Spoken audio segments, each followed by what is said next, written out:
दोस्तों US recession बहुत नजदीक आ रहा है। ये प्रेडिक्ट किया जाता है यील्ड कर्व से और इस समय ये इन्वर्टेड हो चुका है, यानी कि इस समय बहुत अच्छी चांसेस है कि बहुत जल्दी यूएस में रिसेशन आ सकता है, क्योंकि कई सारे इन्वेस्टर्स को ये डर है कि इन्फ्लेशन को कर्व करने के लिए फेड बहुत अग्रेसिवली और ज्यादा रेट हाइक्स कर सकता है, जिसकी वजह से इकोनॉमिक स्लो डाउन आ सकता है। मगर दोस्तों रिसेशन आएगा भी तो कई सारे एनालिस्ट ये प्रेडिक्ट कर रहे हैं कि ये काफी शैलो रहेगा। मगर इस बीच जो स्टॉक मार्केट को अफेक्ट कर रहा है, चाहे वो यूएस ले लो या फिर इंडिया, वो है इंडिविजुअल कंपनीज की अर्निंग्स। अब अगले हफ्ते यूएस में Alphabet, Microsoft, Coca Cola, Apple जैसे बड़े बड़े कंपनीज के क्वार्टर के रिजल्ट्स आने वाले हैं, जिसकी वजह से काफी ज्यादा इनका स्टॉक मार्केट अफेक्ट हो सकता है। और जब भी यूएस स्टॉक मार्केट अफेक्ट होता है तब इंडियन स्टॉक मार्केट पर भी इसका असर जरूर पड़ता है। मगर इंडियन स्टॉक मार्केट्स भी मेजरली अर्निंग के रिजल्ट्स की वजह से, इंडिविजुअल स्टॉक्स की वजह से अफेक्ट हो सकते हैं। जैसे दोस्तों आज के दिन आईसीआईसीआई बैंक और कोटक महिंद्रा बैंक का रिजल्ट आने वाला है। 25 को एक्सिस बैंक, आईएक्स, सोलर इंडस्ट्रीज जैसे कई सारे कंपनीज के अगले हफ्ते रिजल्ट्स अनाउंस होने वाले हैं। अब स्टॉक मार्केट जब 17,000 के बहुत ज्यादा नजदीक आ चुका है तो आपको ऐसा बिल्कुल भी नहीं सोचना चाहिए कि ऑलरेडी मार्केट ने बहुत ही बढ़िया रन दे दी है।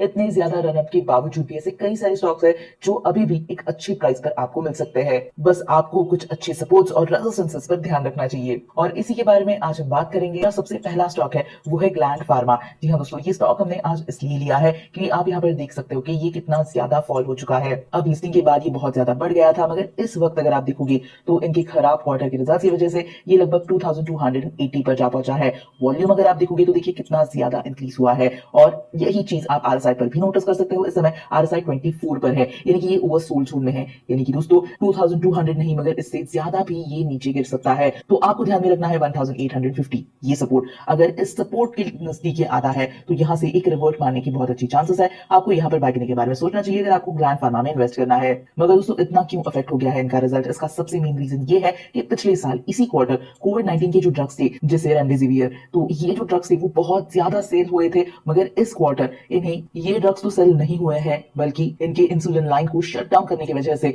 इनके रेवेन्यू पर, प्रॉफिट पर काफी ज्यादा असर पड़ा है, और मार्जिन 400 बीपीएस से डिक्रीज हुए हैं। मगर आप अगर देखोगे तो ये 2077 ये जो सपोर्ट है ये इसके लिए बहुत इंपॉर्टेंट सपोर्ट रहेगा। अगर आप चाहे तो जब ये 2000 के आसपास आ जाएगा तब आप इसे बाय करने के बारे में जरूर सोच सकते हो। वैसे दोस्तों ग्लैंड फार्मा तो ऑलरेडी रिजल्ट की वजह से अफेक्ट हो चुका है, मगर अगला जो बहुत ही इंपॉर्टेंट रिजल्ट है वो है इन्फोसिस का 24 जुलाई को। अब प्रीव्यू ये कहता है कि प्रॉफिट्स अच्छे जंप हो सकते हैं, मगर मार्जिन अभी भी प्रेशर में रह सकते हैं। तो दोस्तों सिंपल सी बात है, अगर स्ट्रीट एस्टिमेट्स को ये नहीं बीट कर पाया तो 1500 से ये और नीचे जा सकता है। इस समय भी एक अच्छे खासे सपोर्ट पर है 1500 के, मगर आपको ध्यान में रखना है ये आरएसआई, यहाँ पर आप क्लियरली देख सकते हो कि 60 का ये जो आरएसआई का रेजिस्टेंस है इसे ये नहीं पार कर पाया है, और यहाँ से नीचे अब इसका जो आरएसआई है वो 55 के ऊपर है, यानी कि दोस्तों यहाँ से थोड़ा सा रिवर्ट ये और ज्यादा कर सकता है। मगर रिजल्ट्स अगर सेटिस्फाइंग नहीं रहे तो ये बहुत ही क्विकली 1421 इस लेवल पर एस्केलेट हो सकता है। तो इस बात का आपको जरूर ध्यान रखना है, और अगर ये 1400 के आसपास आता है तो थोड़ा सा वेट कीजिए, देखिए सपोर्ट रिस्पेक्ट करता है या नहीं। अगर करता है तो आप 1400 के आसपास बाय कर सकते हो, अगर ये नीचे जाता है तो 1380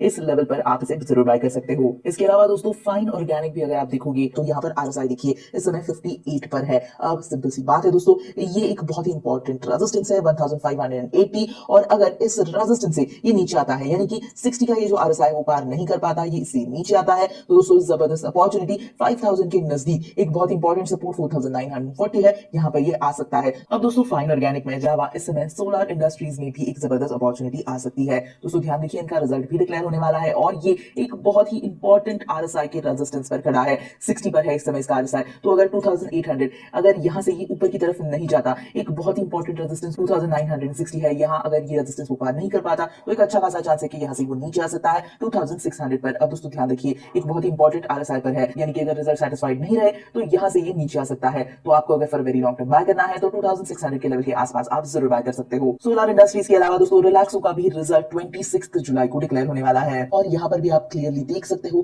कि ये इसका जो आरएसआई है वो 61 है, यानी कि ये भी एक बहुत इंपॉर्टेंट रेजिस्टेंस 1000 पर खड़ा है। अब यहाँ से अगर ये ऊपर जाता है तो 1050 इसका एक बहुत ही अगला इंपॉर्टेंट रेजिस्टेंस रहेगा। अगर ये रेजिस्टेंस को पार करके ऊपर जाता है तो जबरदस्त अपसाइड मिल सकती है, मगर इस रेजिस्टेंस को वो नहीं कर पाता पार तो ये फिर से 953 इस लेवल के आसपास जा सकता है। यहाँ पर आपको एक बहुत इंपॉर्टेंट चीज ये ध्यान में रखनी है कि अगर रिजल्ट सेटिस्फाइड नहीं रहे तो ये 1000 के नीचे फिर से आ सकता है 950 के लेवल के आसपास। आपको बस आरएसआई पर ध्यान में रखना है और देखना है कि आरएसआई ये नीचे जाता है या फिर ये तोड़ के 60 तोड़ के ये बहुत ऊपर जाता है। 1050 का ये रेजिस्टेंस भी तोड़ के अगर ऊपर जाता है तो बहुत अच्छा अपसाइड है, नहीं तो ये थोड़ा सा और रेस हो सकता है। इसके अलावा दोस्तों अगर हम दीपक नाइट्राइट की बात करें तो ये ग्रीनफील्ड प्रोजेक्ट्स में 1500 करोड़ और इन्वेस्ट करने के बारे में सोच रहे हैं। वही गुजरात पोल्यूशन कंट्रोल बोर्ड ने जो दीपक नाइट्राइट की फायर इंसिडेंट के बाद ऑपरेशन सस्पेंड किए थे वो अब पार्शली यानी कि 50% तक इन्हें रिजम्पशन ग्रांट किया गया है। वैसे दोस्तों चार्ट पर देखा जाए तो इस समय 1815 पर क्लोजिंग दी है। एक बहुत ही इंपॉर्टेंट सपोर्ट 1733 पर है। आरएसआई देखोगे तो 60 का आरएसआई पार नहीं कर पाया है,